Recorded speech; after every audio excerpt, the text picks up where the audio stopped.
I was saying thank you for your time, first of all. And I was asking, what does it mean for you to kind of kickstart this new tradition in Penn State and wear that number 0?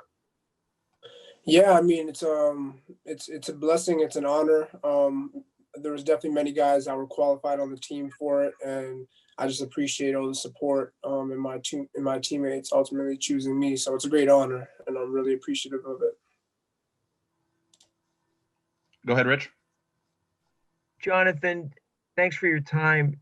Does the fact that your teammates voted on this, and the fact that from everyone we've talked to said there was nobody else, that you were the most logical choice, what does that especially mean to you, that these guys thought that much or think that much of you?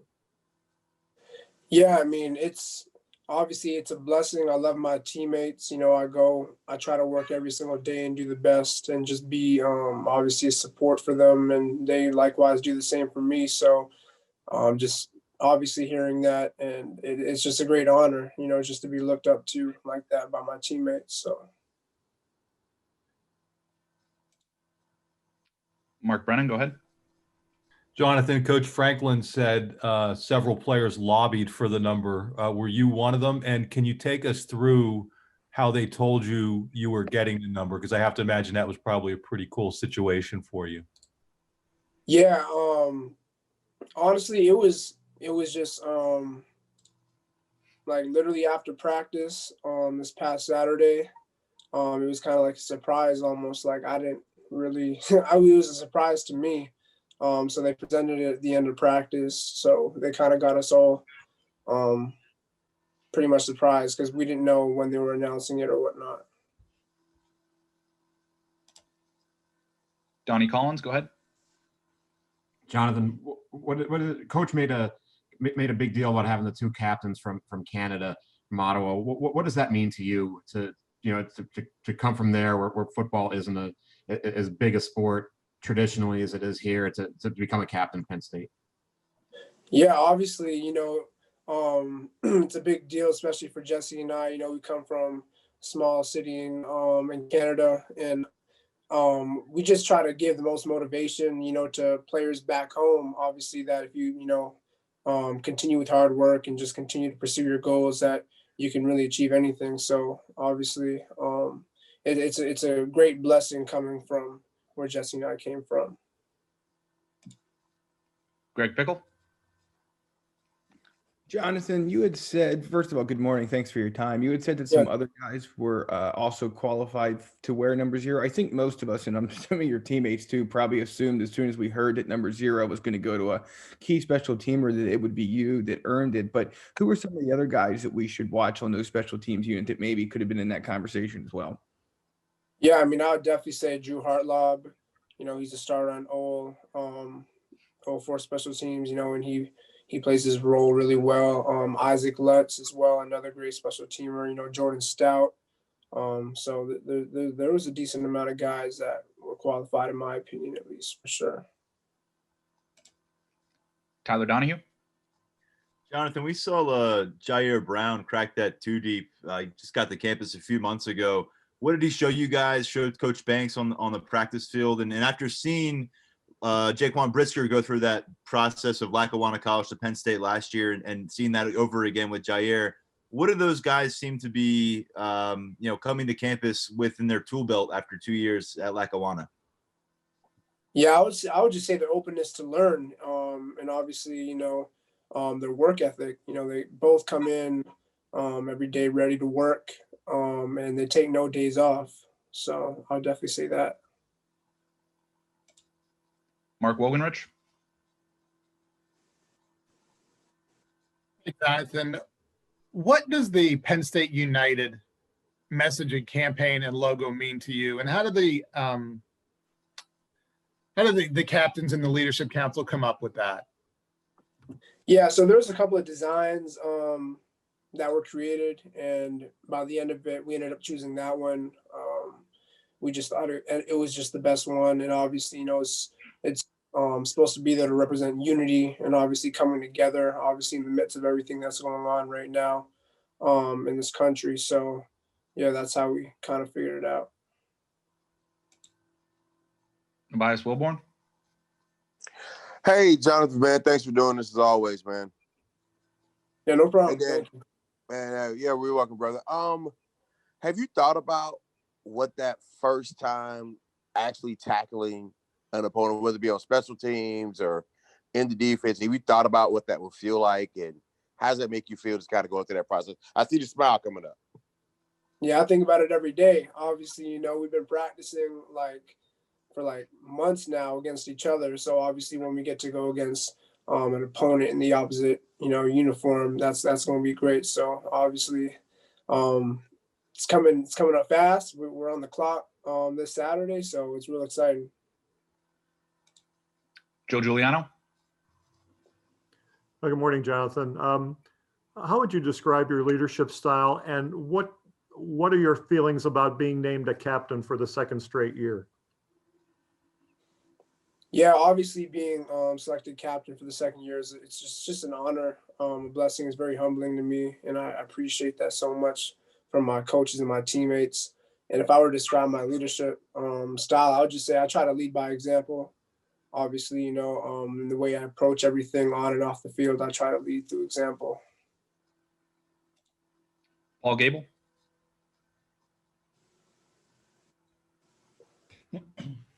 Hey, Jonathan, thanks for the time.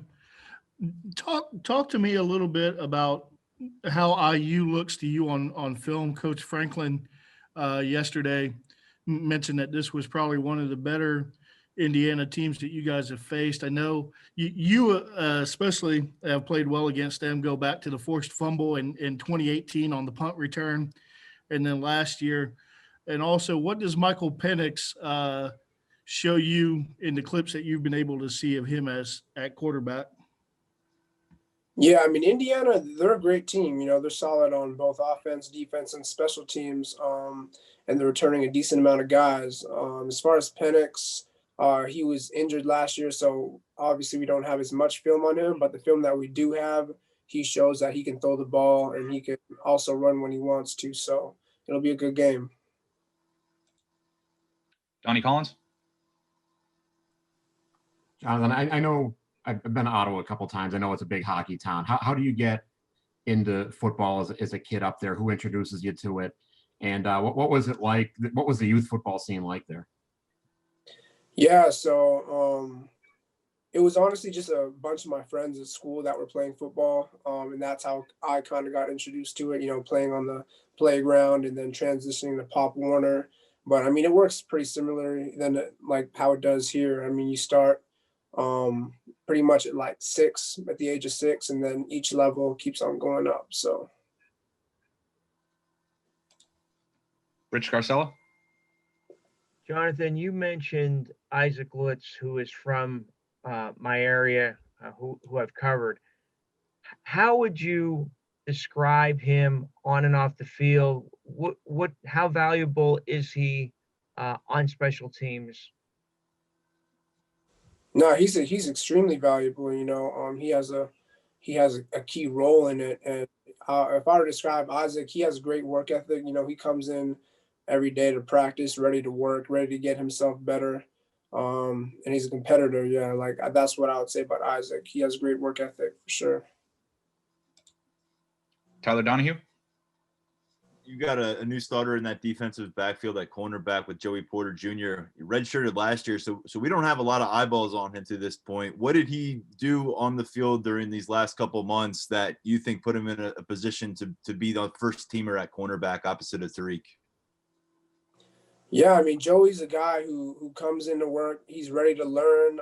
He's ready to compete, and obviously he's been making a lot of plays. So, yeah, no, he's been doing really well throughout these practices, and yeah, he's a great guy with a great work ethic. Mark Brennan. Jonathan, another guy we haven't really seen is Parker Washington, but we did see him pop up on that first team. What can you tell us about him? What have you seen from him in a preseason? Yeah, I mean, I'm really impressed with Parker. He's from what I've seen, showed up every day to work. Obviously, he competes, and he's just been making plays. So, big ups to Parker for sure. He's been doing his thing. Joe Giuliano.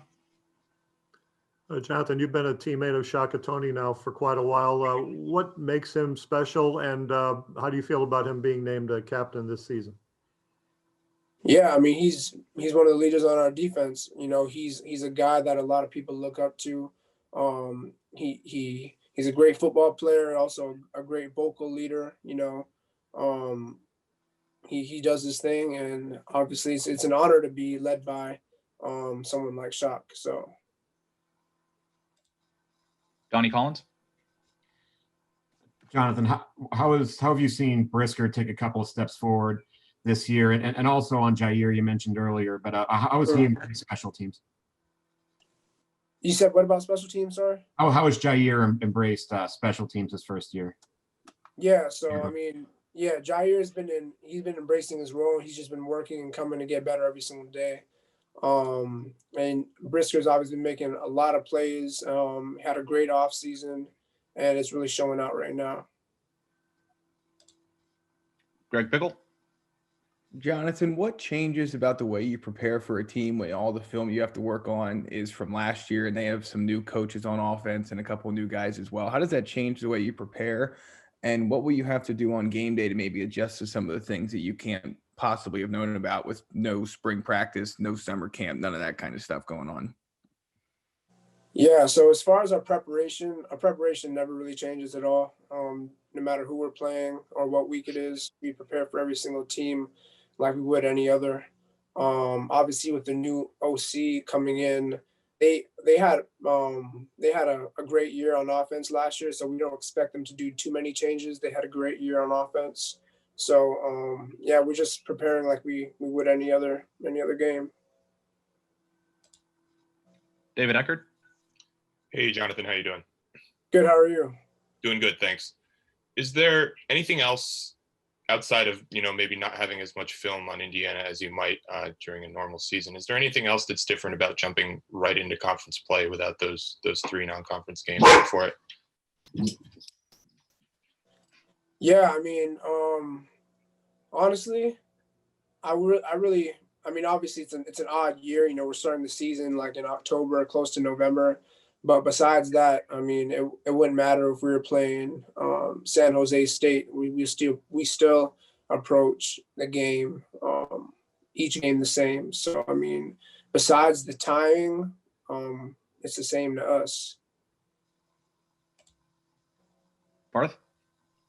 Yeah, Jonathan, you and Lamont Wade, obviously came to campus at the same time. How have you kind of seen him mature and develop both on and off the football field?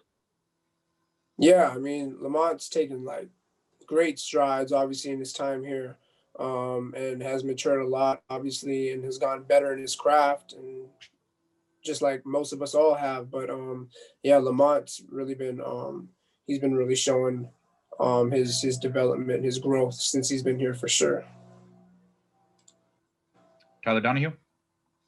Jonathan, getting back to those roots a little bit up in Ottawa, in general, when you go back home to Ontario, really wherever you go, is Penn State viewed differently? How can you compare it to maybe how they were viewed when you were coming up, and if they were even on the radar much versus now when you have 2 team captains and continue to get top recruits out of the country of Canada?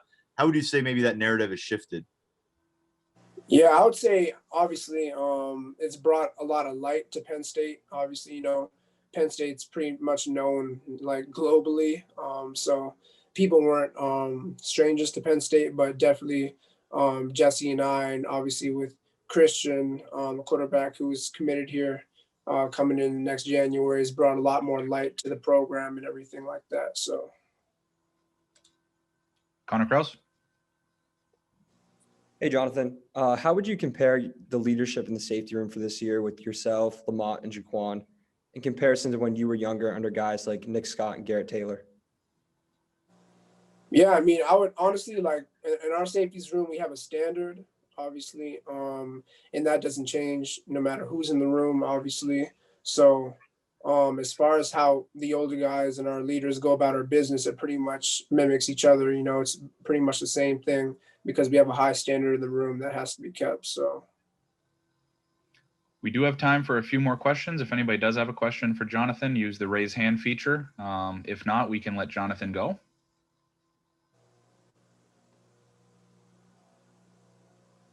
Okay, Jonathan, we appreciate your time. Enjoy the rest of your day. Thanks for hopping on with us.